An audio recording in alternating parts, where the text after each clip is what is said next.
Olá, amigos. Bem-vindos a mais um SPR Highlights do Grupo de Estudos de Radiologia Intervencionista. Hoje eu tenho o prazer de estar aqui com um grande amigo, além de excelente profissional, o Dr. Denis Seinfeld. Ele é professor afiliado da Unifesp. E hoje nós vamos falar sobre um tema bastante relevante que ganha cada vez mais vulto, né, no meio de intervenção e que gera muitas dúvidas também, né, Denis? Que é a embolização de miomas uterinos, né? E o Denis é uma das referências no assunto, então vamos discorrer um pouco sobre esse tema. Ele vai passar um pouco da experiência dele aí para a gente, para os ouvintes que estão assistindo. Então, Denis, então primeiro, bem-vindo, né? Obrigado, Raul, obrigado por ter a oportunidade aí da SPR, né, a gente participar também, que a gente organiza esse grupo, de ter esse grupo de estudos. E obrigado pela apresentação, Raul, é sempre bom estar com amigos e num ambiente aqui para a gente poder fazer esse highlights aqui de uma maneira descontraída. É sempre prazeroso com o Denis. Um apresentador nato aqui, Dr. Raul. Fala, Raul. Então, Denis, eu acho que quem está ouvindo a gente, a primeira coisa que eles querem saber é as indicações, né? Quer dizer, quando a gente realiza a embolização de miomas uterinos, né? Então, quais são as indicações aí principais, né, que você pode falar aí para o nosso público? Olha, Raul, a embolização dos miomas, a indicação clássica da embolização dos miomas são nas mulheres sempre sintomáticas. Então, a mulher tem que ter sintomas, seja a menorragia, seja a sensação de peso, com prole constituída e que não sejam candidatas à miomectomia. Então, é aquela mulher com múltiplos miomas intramurais em que você não consegue fazer uma miomectomia que não vai levar à retirada do útero, né? Então, a embolização hoje ela é uma alternativa minimamente invasiva à esterectomia. Essa é a indicação clássica. Lógico que tem outras indicações. Eventualmente, miomas muito difíceis, aquela mulher, às vezes hoje chega muito paciente que ainda não teve filhos, quer ter filhos, às vezes tem 30, 32 anos, já tem vários miomas. Então, eventualmente, nessas pacientes, a gente pode também fazer a embolização, ou ainda, em alguns casos, antes da miomectomia. Mas essas seriam as indicações de exceção, Raul, o que a gente considera hoje dentro da melhor prática médica. Perfeito, maravilha. E, Denis, eu acho que dentro desse contexto, né, antes de indicar o procedimento, a gente tem que saber bem o que está acontecendo lá, né? Então, os métodos de imagem seguramente têm aí um papel muito relevante na indicação, na avaliação pré-procedimento e pós-procedimento também, né? Então, eu queria que você discorresse um pouco sobre os principais métodos de imagem no contexto, no âmbito dos miomas uterinos, sejam os submucosos, os subserosos, intramurais, né? A ressonância, a ultrassom. Então, eu queria que você falasse um pouquinho sobre os principais aspectos de imagem e a importância de cada um dos métodos. Eu acho, Raul, o seguinte, a porta de entrada sempre é o ultrassom, seja pélvico, seja transvaginal, que a mulher acaba fazendo todo ano no ginecologista. Até pela disponibilidade. Até pela disponibilidade. Custo, e é o exame custo, acessível, não invasivo, sem complicação, sem nenhum risco e tal. E com muitas informações quando bem realizado. E com muitas informações quando bem realizado. Então, esse é como começa a história. Então, logicamente que não é a mulher que achou um mioma no ultrassom transvaginal que precisa fazer uma ressonância ou algo assim. Isso é importante. O ultrassom ele consegue dar todas as informações precisas no contexto de uma rotina ginecológica normal. Quando a gente vai fazer algum procedimento mais elaborado nessas pacientes, seja a miomectomia, seja a embolização, é importante, viu, Raul, que a gente consiga determinar exatamente o número de nódulos. Então faz diferença sim se a mulher tem 4, 5 nódulos ou se ela tem 15 nódulos. Uma outra informação que é importante também, principalmente no contexto da embolização, é a parte pós-contraste. Então a gente sabe hoje, quer dizer, que tem alguns miomas que eles já estão embolizados sozinhos. Então aqueles miomas que você injeta o contraste e já não tem realce algum.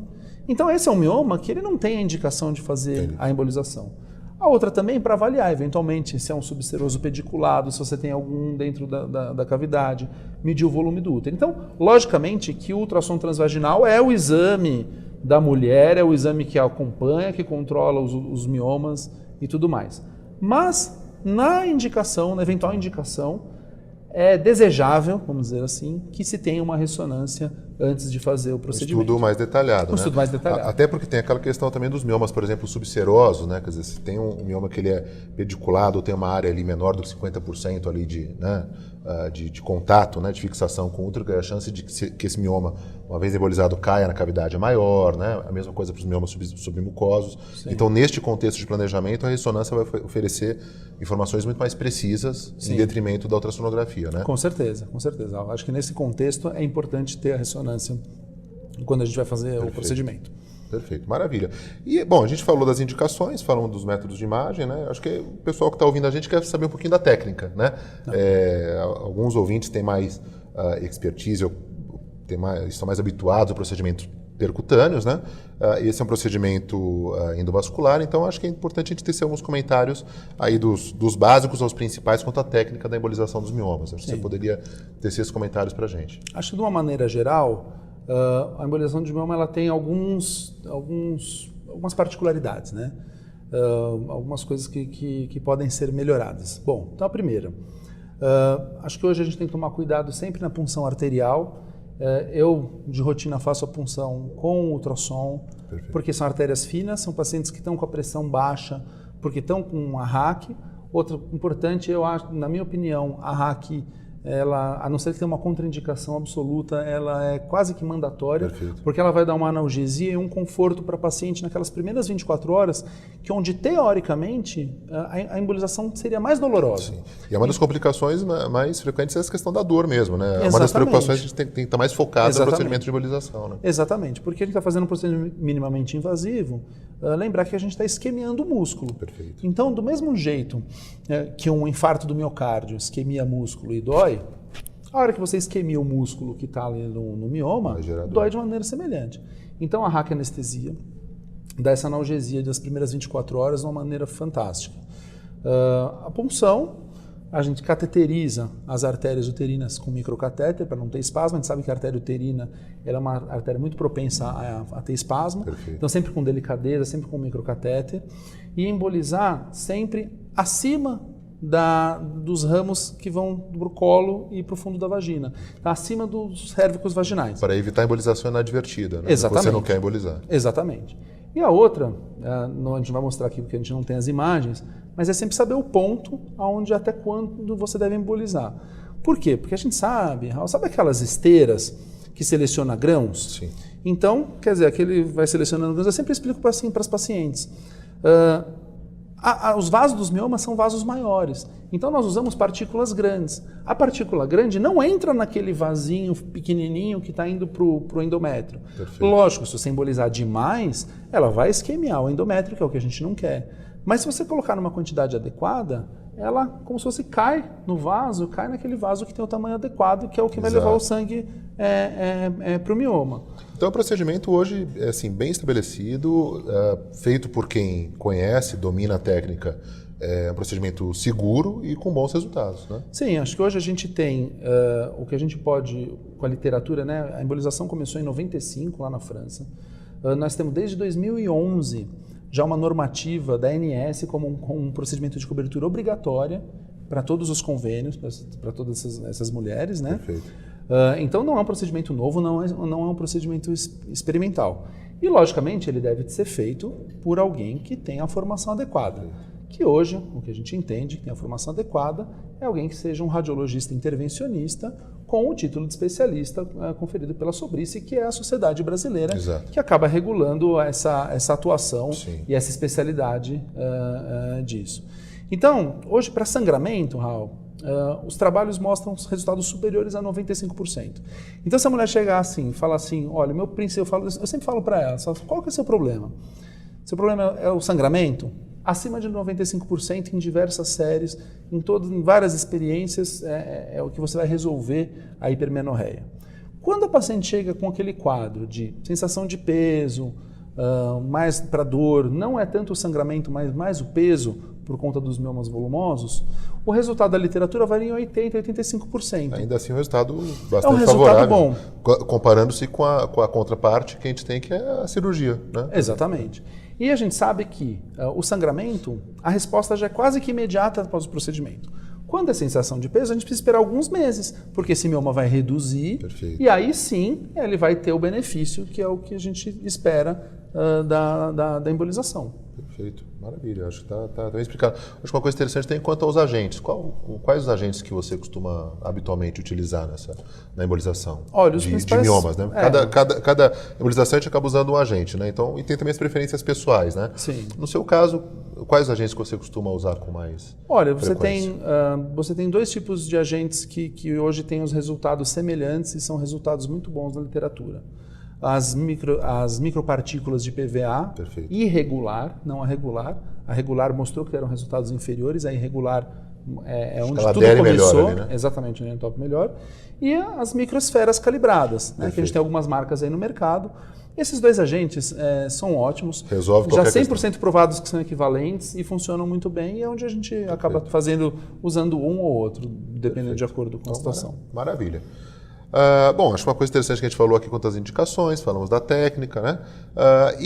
Resultados você acabou tecendo também comentários bastante relevantes. Agora vamos falar das complicações, né? A gente falou da dor aqui, né? Você já toma esse cuidado quanto à anestesia, né? Para que a paciente tenha um conforto maior, sobretudo nas primeiras 24 horas, que é quando essa queixa de dor, pela própria natureza do procedimento, é maior. Mas tem complicações que podem ser maiores e menores aí, né?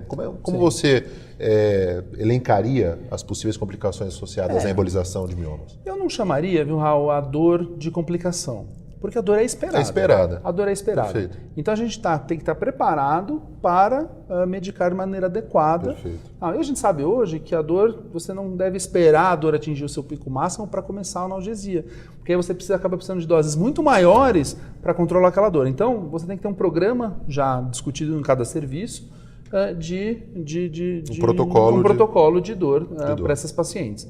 Eu, no meu caso, eu faço sempre hack, a gente coloca morfina na hack, que é uma técnica até mais antiga, mas a morfina ela acaba dando essa analgesia por um período mais prolongado. Entendi. Não só a bupivacaína ali, a pesada, né, a marcaína pesada, porque ela tem algumas horas de duração, mas a morfina ela acaba dando uma analgesia prolongada. Eu acho que para caso anti-inflamatório não esteroidal, analgésico comum de pirona e associar algum opiáceo, eu acho que é importante, principalmente nos 2 primeiros dias que a paciente está em casa. Okay. Então esse é o protocolo. Complicações, acho que assim, a expulsão do mioma, ela pode ser considerada uma complicação desde que não prevista inicialmente. Então hoje a gente vê aqueles miomas que tem, sabe, Raul, quando a gente vê na ressonância, aquele mioma que é intramural, mas ele tem um contato muito grande assim com a cavidade, não é que ele está submucoso pediculado, ele está intramural, só que ele tem um bem intracavitário. Às vezes esses miomas são expulsos.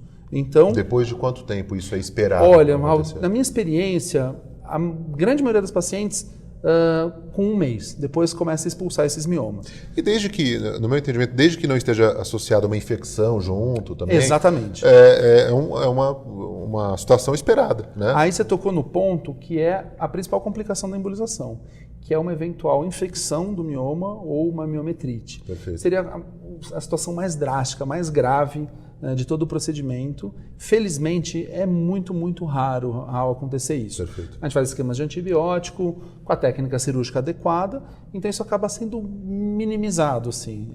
Então, é muito raro esse tipo de complicação. E uma coisa que eu acho muito interessante, né, a gente está fazendo essas reuniões de intervenção, quer dizer, agora os ouvintes estão cada vez mais tendo contato com isso, né? E eu falo pela gente e falo muito pelo Denis também, isso é uma coisa muito importante na intervenção, e ele faz isso muito bem, a gente tenta fazer isso, né? Que o intervencionista tem que, sobretudo aquele que vem da radiologia, que é o nosso caso, né? A gente tem que ter esse contato clínico com o paciente. Não adianta ir lá fazer a embolização, fazer a radioablação, fazer o procedimento X e não acompanhar o paciente depois, com vistas à dor, infecção. Então esse contato, uma consulta de retorno, ligação, quer dizer, deixar o canal aberto ao paciente é fundamental e particularmente nesse contexto de embolização de miomas uterinos. Né? Com certeza, porque é uma paciente que, Raul, ela chega muitas vezes fragilizada. Já ansiosa? Ela chega ansiosa, é uma paciente que não quer tirar o útero, muitas vezes desejosas de uma gravidez, ainda que não tenham ainda um parceiro e já estão com uma idade, às vezes, mais avançada. Então, é uma paciente que, como todos os outros, né? A gente vê todos os pacientes que chegam para a radiologia intervencionista, são pacientes que precisam da nossa atenção, né? Pega aqui, não é o exemplo de hoje, né? Mas que nem a gente vai ter outros highlights aqui que o pessoal vai poder assistir. a oncologia intervencionista. Sem dúvida. São pacientes oncológicos, são pacientes que demandam. Então, não existe o radiologista intervencionista Sem fazer o acompanhamento. procedimento e tal. Isso. A gente precisa conversar com o paciente, conversar com a família, acompanhar o pré, acompanhar o pós, pedir os exames, saber ver os Muitas vezes exames. decidir junto, né? Muitas vezes decidir Nesse junto. contexto oncológico, Exatamente. muitas vezes decidir junto com o paciente. Exatamente. Analisando as expectativas, as Exatamente. frustrações, todo o contexto, né? Isso é muito importante de passar para quem está ouvindo a gente. Né? E acho que eu acho muito bacana, viu, Raul? Esse grupo de estudos, né, que a gente começou aí recente, que tem a nossa coordenação, é uma oportunidade incrível da gente trocar essas experiências. Porque, lógico, cada um tem a sua realidade, as suas particularidades, mas a hora que a gente vem aqui no grupo de estudos, que a gente conversa, que a gente troca experiências, isso daqui é fantástico para todos nós. E isso não está em livro. Né? Isso Isso é não tá em experiência, isso é vivência. Ou demora 15 anos para aparecer no livro. Exatamente. Então, É tá isso. ótimo. Denis, muito obrigado. Olha, eu acho que realmente foi uma apresentação muito clara para quem está ouvindo aqui. Eu peguei também um monte de informações adicionais aqui com o Denis. Então, obrigado mais uma vez aí pela participação. Um prazer ter podido entrevistar o Denis hoje aqui. E fica o convite para os próximos highlights, né, do grupo de estudos de intervenção. Então, bem-vindos e até os próximos. Obrigado, Raul. Obrigado a todos. Obrigado.